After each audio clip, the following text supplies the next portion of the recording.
ತಂತ್ರಗಳ ಜಂತ್ರಿ. ಕೌರವೇಶ ಹೆಣ್ಣು ಕೆಮ್ಮಣಿಗಣ್ಣು ಜಯಲಕ್ಷ್ಮಿ ಎಂಬ ಹೆಚ್ಚಿನಗಣ್ಣು. ಭಾನುಮತಿ ನಿದ್ದೆ ಮಾಡುತ್ತಿಗನು ಮುತ್ತಂಶ ಭೀಷ್ಮನು ಬಾಣ ಮಂಚದ ಮೇಲೆ ಬಿದ್ದಿಗನು ಕಲ್ಲಾಗಿ ದ್ರೋಣನು ಹೆಣದ ಮನೆಯ ಮೇಲೆ ಕೌರವ ರಾಜನ ಹೊರತು ಬೇರೊಬ್ಬ ಗಂಡುಗಳೇ ಇಲ್ಲ.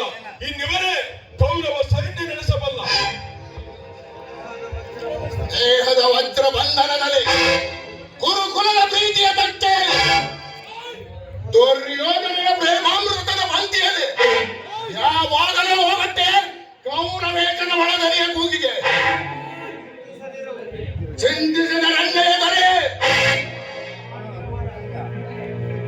ಆ ಪಾಂಡವರ ಪಡೆಗಳಲ್ಲಿನ ಕರ್ತವ್ಯಗಳೆಂಬ ಪ್ರಾರ್ಥನೆಗಳ ನಡೆದು ಕಟ್ಟಗಳಿಗೆ ಆ ಪಡೆಗಳಿಗೆ ಕುಡಿದಿಟ್ಟು ಬಿಡುವುದು ಎಲ್ಲ ಈ ಅಗಸ್ತ ಶಕ್ತಿಯ ಧನಸ್ಸು.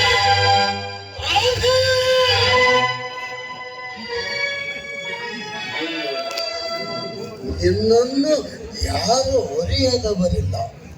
ಆತ್ಮಸ್ತುತಿ ಏಕೆ ಅಂಗರಾದಿದೆ ಈ ಅಶ್ವತ್ಥಾಮರ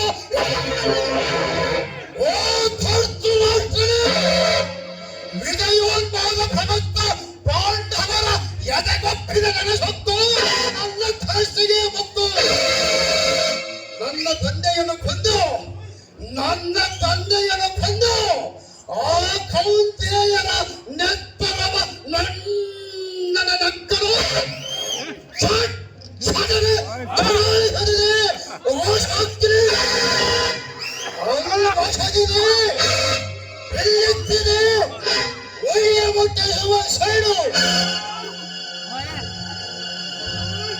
ಸಾಮ್ರಾಟ ಹಸ್ತಿನಾವತಿಯ ಸಾಮ್ರಾಜ್ಞಿ ಪಥದಲ್ಲಿ ನಿಂತು ನುಡಿಸುತ್ತಿರುವ ನಾಲಿಗೆಯ ಕರ್ಣರಾಜನ ರಕ್ತದಲ್ಲಿ ಪೋಣಿಸಿಕೊಂಡಿದೆ ಅಮಾನುಷ ದಾನಿಯ ವೃತ್ತಿ. ವಿಚಾರವಿಲ್ಲದ ದಾನ ಭೂಮಿಯ ಬಾಳಿಗೆ ಕೃಪಣ. ಇದಲ್ಲದೆ ಗುರು ಶಾಪಿತನು ಈ ಕರ್ಣರಾಜನು. ಈ ಗುಟ್ಟನ್ನು ಲೋಕ ಸಾಕ್ಷಿಯಾದ ಆ ಸೂರ್ಯ ಕಾಣದನ್ನು ಆ ಸಾವಿತ್ರಿ ಸಮಾನವಾದ ಈ ಗರತಿಯ ಕಣ್ಣು ಭಾನುಮತಿ ಶ್ರೀಧರ್ಮಕ್ಕಾಗಿ ಶಾಸ್ತ್ರಗಳು ಕೊರೆದ ಘನಗಳಿರುತ್ತರು.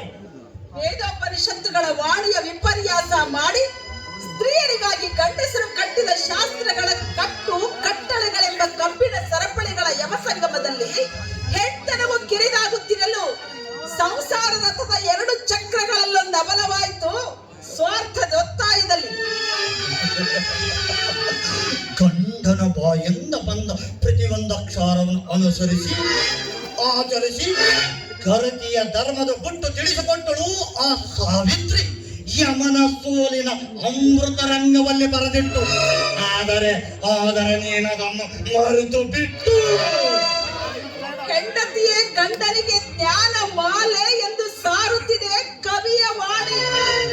ಮತ್ತದನ್ನೇ ಪುಷ್ಟೀಕರಿಸುತ್ತಿದೆ ಶುಕ್ರವಾಣಿ. ನಾಥ, ಒಳಗೆ ಧರ್ಮ ಬೆಂದು ಬೆಂಡಾಗುತ್ತಲಿದೆ.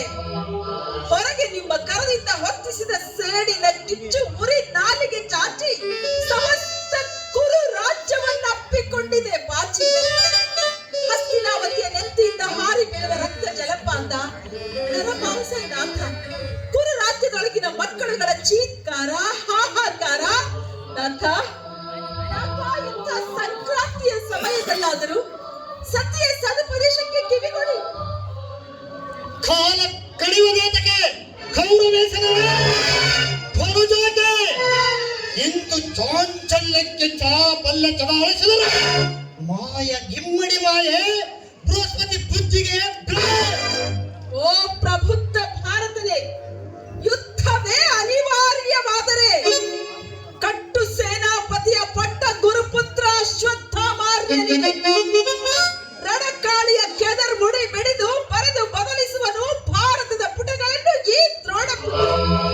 ಇನ್ನುಳಿದ ಕೌರವಾಂಗನೆಯರ ಕುಂಕುಮ ಗಟ್ಟಿಯಾಗಿ ಉಳಿಯುವುದು. ಅಶ್ವತ್ಥಾಮಾರ್ಯ ನೋರ್ವನೇ ಅಪ್ರತಿಮ ಮಲ್ಲ ಇಂದಿನ ಕುರು ಜೀವನ ರಂಗದಲ್ಲಿ. ರಾಜ ಸುಬೋಧನ ಯಮನ ಕೋಣವ ಕುಟ್ಟಿ ಕೊಲ್ಲುವಂತ ನಿನ್ನ ಕುಲದವನಾಗಿರದಿದ್ದರೂ ಕೇವಲ ನಿನ್ನ ಕುಲದ ರೀತಿ ನೀತಿಗಳನ್ನು ತನ್ನ ಉಸಿರಿನಲ್ಲಿ ತುಂಬಿಕೊಂಡ ಕಟ್ಟಾಳು ಕರಣಂಗೆ ಸೇನಾಪತಿ ಪಟ್ಟ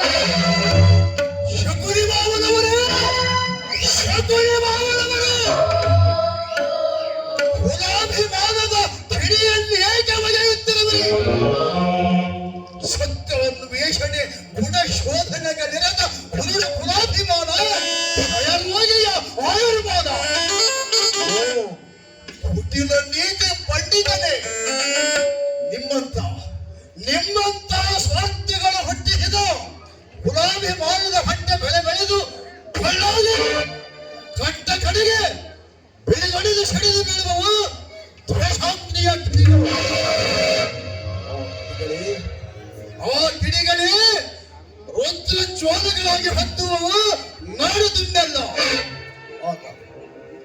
ಆಗ ನಾಡ ತಾಯಿಯ ಒಂದು ಕಣ್ಣಲ್ಲಿ ನೀರು, ಮತ್ತೊಂದು ಕಣ್ಣಲ್ಲಿ ಏನಾದರೇನಂತೆ, ನನ್ನ ಕುಲ ದೀಕ್ಷೆ ಹೊಂದಿದ ನನ್ನ ಗೆಳೆಯ ರಾಧೆಯನಿಗಲ್ಲದೆ ನಿನ್ನ ಗೆಳೆಯ ಈ ರಾಧೆಯನಿಗೆ ನಿನ್ನ ಕುಲದೀಕ್ಷೆ ಕೊಟ್ಟವನು ಬ್ರಾಹ್ಮಣ ಕುಲೋತ್ಪನ್ನ ಪಾರ್ಥವ ರಾಜ.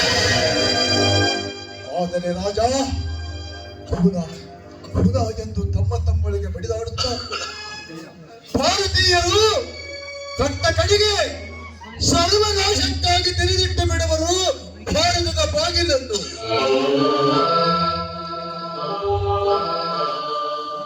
ಇಂದು ನನ್ನ ಕೊರಳಲ್ಲಿ ತಾರ, ಇಂದು ನನ್ನ ಕೊರಳಲ್ಲಿ ತಾರವಿರುವಂತೆ ನಿಮ್ಮೆಲ್ಲರ ಕೊರಳಲ್ಲಿಯೂ ತಾರ. ದಾರಗಳ ಬಗ್ಗೆ ಬೇರೆ ಬೇರೆಯಾದರೂ ಹತ್ಯೆ ಎಂಬುದೊಂದೇ ವಸ್ತು, ಹತ್ಯೆ ಎಂಬುದೊಂದೇ ವಸ್ತು. ಇಂದು ಈ ದಾರವೇ ದೂರ ಮಾಡುತ್ತಿರುವುದು ನಮ್ಮ ನಿಮ್ಮೆಲ್ಲರದು ಸ್ನೇಹದ ವಜ್ರಮುಷ್ಟಿಯೊಳಗಿಂದ. ಆದ್ದರಿಂದ ಇಂದಿನಿಂದ ಯಾವ ಬಗೆಯ ದಾರವನ್ನು ಮನುಷ್ಯತ್ವ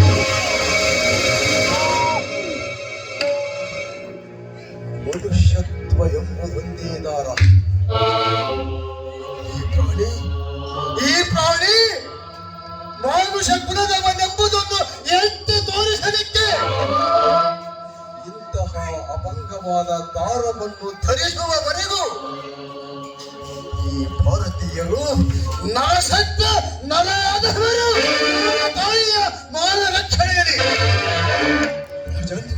ರಾಜನ್ ಇದೇ ತತ್ವದ ತಾವರೆಯ ಗದ್ದುಗೆಯ ಮೇಲೆ ಕುಳಿತುಕೊಳ್ಳಲು ಹೊರಳಿರುವನು ನವಯುಗದ ಕಾರಣ ಪುರುಷ.